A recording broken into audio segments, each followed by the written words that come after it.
Abateze amatwi mwese ndabaramukije. Kaze mu kiganiro ivyo nabageze vyose. Igihe Yesu yasezera abigishwa biwe yabahaye icagezo ngo bagende bahindura amahanga yose abigishwa, bababatize, baheze babigishe kwitondera ivyo yabageze vyose. Muri iki kiganiro mutegurirwa mukongera mugashikizwa na jewe Yohani Niyondiko, biciye kuri radio Ivyizigiro no ku zindi mbuga zikoresha ubuhinga bwa none. Turigira hamwe kimwe kimwe mu byo Yesu agomba ko tumenya, hanyuma ngo tubigendere bitume dukomeza urugendo rwacu rwo gusa nawe buri munsi. Kaze mu kiganiro cy'uyu munsi. Nongeye kubaramutsa mu izina rya Yesu Kristo, umwami n'umukiza wacu. Uyu munsi turakomeza kuraba kuri rya jambo rivuga ngo hahirwa abatekereza kuko aribo bazoragwa isi. Turaraba igice kigira kabiri c'akarorero ka Mose. Tusomye mu guharura igice ca 11 kuva ku murongo wa 11 gushika ku murongo wa 29, turahabona inkuru ya Mose. Uwo mugabo witwa Mose yari umugabo ngo afise ubugwaneza. Hanyuma turabona inyungu z'ubwo bugwaneza bwiwe, z'uko kwiyorosha kwiwe, inyungu zo gutekereza kwiwe, inyungu zo guca bugufi kwiwe. Reka ndakubwire wowe kuranyumviriza yuko uyu Mose, nk'uko tubisoma muri iki gice ca 11, yari yuzuye impwemu w'Imana, yariko impwemu y'Imana. Uyu Mose kandi ikindi no kubwira yari umugenzi w'Imana. Kigira gatatu no kubwira Mose yarazi uwo ari we, yarazi identite yiwe imbere y'Imana, ku buryo yavuga Imana ikumviriza kandi igakorera ku byo Mose avuze, ibyo Mose ayibwiye. Yarazi Imana kandi Imana nayo yari imuzi. Turabona uburorero bwinshi aho Imana yavuze iti ngoma nkore gutyo, Mose akaja imbere y'Imana akavuga ati Imana oya ntubikora gutyo. Aho Mose yahagaze imbere y'Imana akavuga ati Imana oya ntubarandura, kuko wo barandura amahanga yovuga ngo warananiwe kubashikana mu gihugu c'isezerano, nico gituma ubicira mu bugaragwa. Imana irigarura irabireka. Imana idufashe cyane.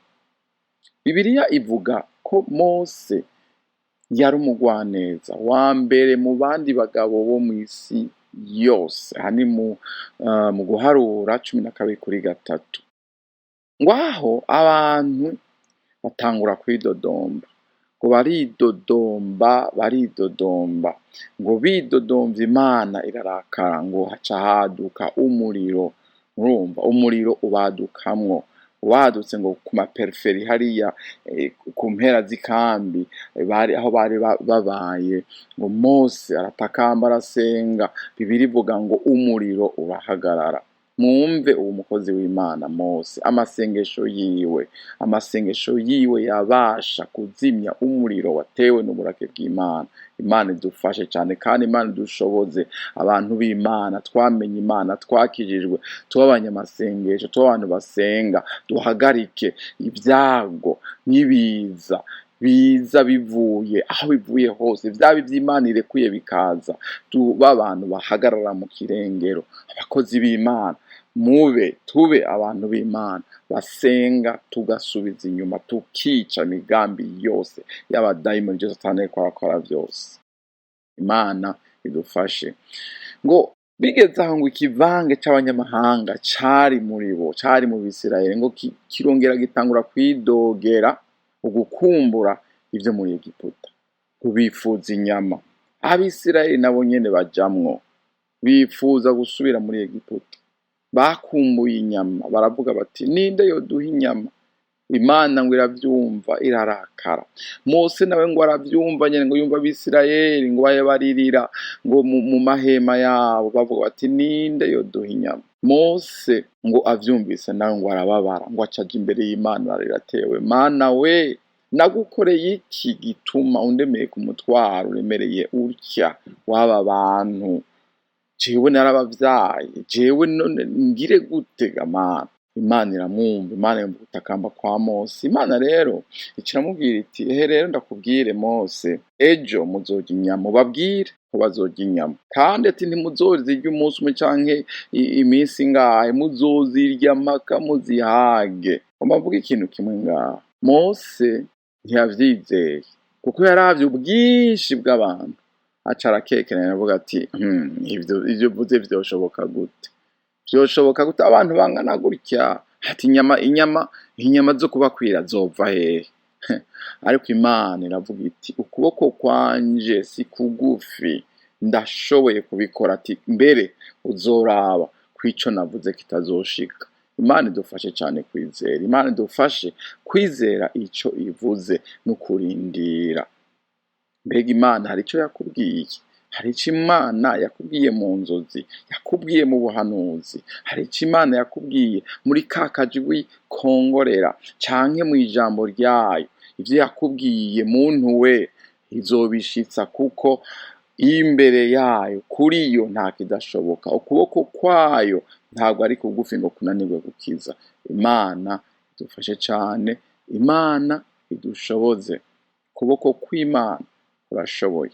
Imana n'umukiza n'umutabazi. Reka twongere turabe kandi ubugwaneza bwa Mose, ukwiyorosha kwa Mose, uguca bugufi kwiwe.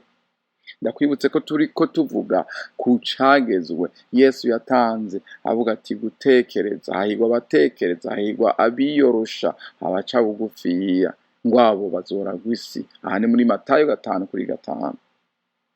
Tubanze twibutsanye kandi insiguro y'iri jambo ryo gutekereza canke kwiyorosha canke guca bugufiya. Twaravuze ko turavye muri Bibiliya indimi zibiri Bibiliya yanditswemwo, Igiheburayo n'Ikigiriki, tubona amajambo ana, anawa, ani, ko ayo majambo ari mu muryango w'amajambo atahuritse nko guca bugufi, gukena canke kuba uwukenye, uwuciye bugufi, uwunamye, uwunamitswe.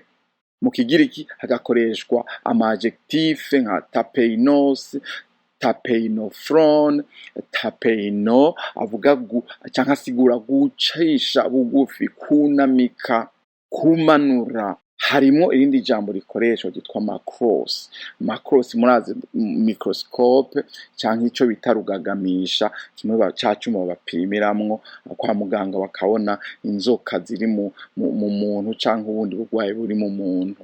Macros, urumva gucisha bugufi, kunamika, kugira gatoya. Ijambo ry'icongereza rivuga meek ni ijambo ridufasha gutahura.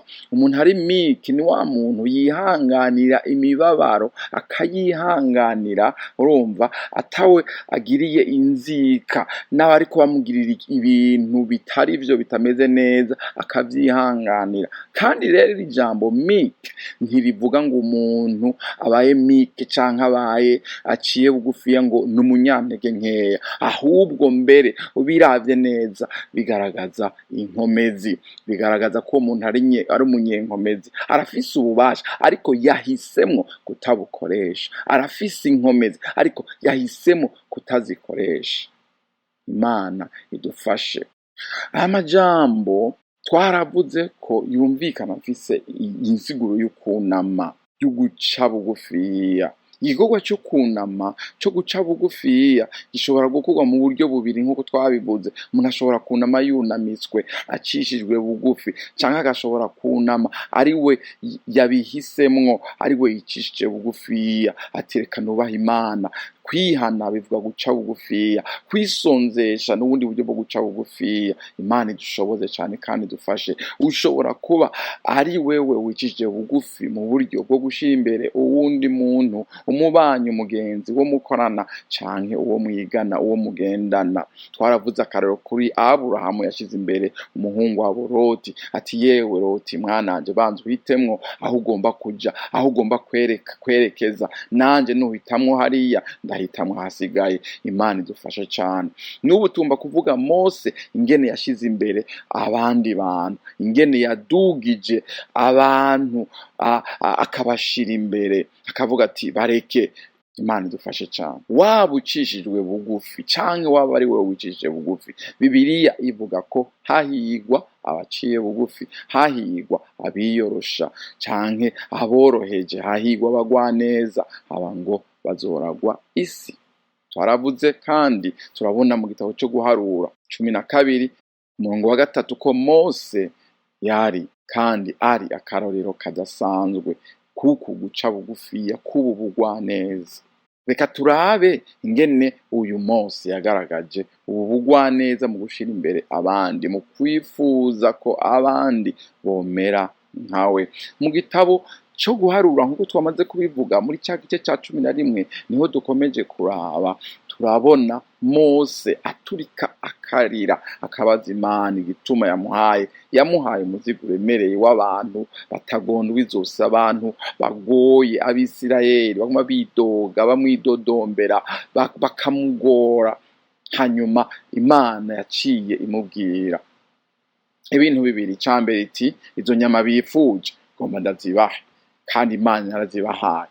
Kandi Imana iciyongera amubwira iti yewe Mose ntiwoshobora kuguma urongoye ab'Abisirayeli uri wenyene, iti raba abagabo wizeye 70 kugira ngo ndabashireko, Imana iko iravuga ndabashireko mpwemu wanje. Urumva ngo nzokwakira impwemu ngo iri kuri wewe ngo ndayibashireko, abo bantu babone kutangura kugufasha kurongora ubwoko bw'Abisirayeli. Ijambo ry'Imana rikomeza kutubwira ko ngo abo bagabo ngo baci baza bagakorera ku muryango w'ihema ry'ibonaniro. Imana ngo ikura mpwemu ngo ku mpwemu yari kuri Mose yishira une partie igice ciyo mpwemu igishira kuri abo bagabo ngo baca batangura kuvugishwa. Twiga iki kuri iki kintu hano? Aya majambo aratwereka yuko Mose yariko impwemu y'Imana. Impwemu y'Imana yari kuri we, yari muri we. Kandi aya majambo aratwereka yuko abarongozi mu gikorwa c'Imana bakeneye kuba buzuye mpwemu yera. Ica gatatu, aya majambo aratugaragariza neza yuko ikintu bita impartation ko kiri biblical, ko ari ijambo ry'Imana. Ni ukuvuga la transference y'amavuta, the transference of anointing. Kuko tubona yuko Imana yakuye kuri anointing, ku mavuta ari kuri Mose ikayashira kuri aba barongozi 70 ngo bagaca batangura kuvugishwa n'Imana. Ni ukuvuga batangura gukoreshwa nk'uko Mose ariko akoreshwa, kandi Imana yarivuze ngo batore kugira bagufashe kurongora. Iki gikorwa transference y'amavuta ya anointing ava ku mukozi w'Imana akaja ku wundi. Turabibona kandi kuri Mose igihe yagomba kwijura ngo agende, hanyuma asubirirwe na Yosuwa ngo yaramusengeye amurambika kw'ibiganza, impwemu yari kuri we ija kuri Yosuwa. Turabona kandi Eliya na Elisa.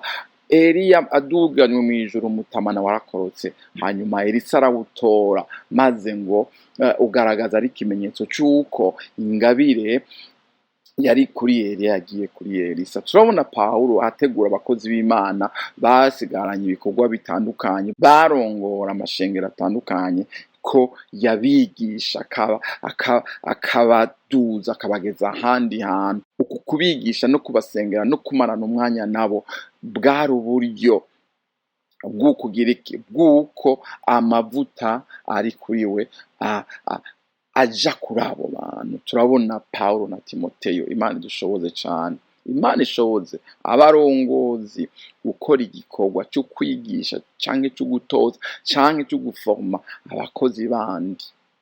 Haleluya, amen. Ndabashimiye mwebwe mwese mwateze amatwi ikiganiro ivyo nabageze byose. Twizeye ko mwafashijwe n'inyigisho y'ubu munsi. Tubifurije umugisha w'Imana mu banyu no mu byanyu. Naho ubutaha.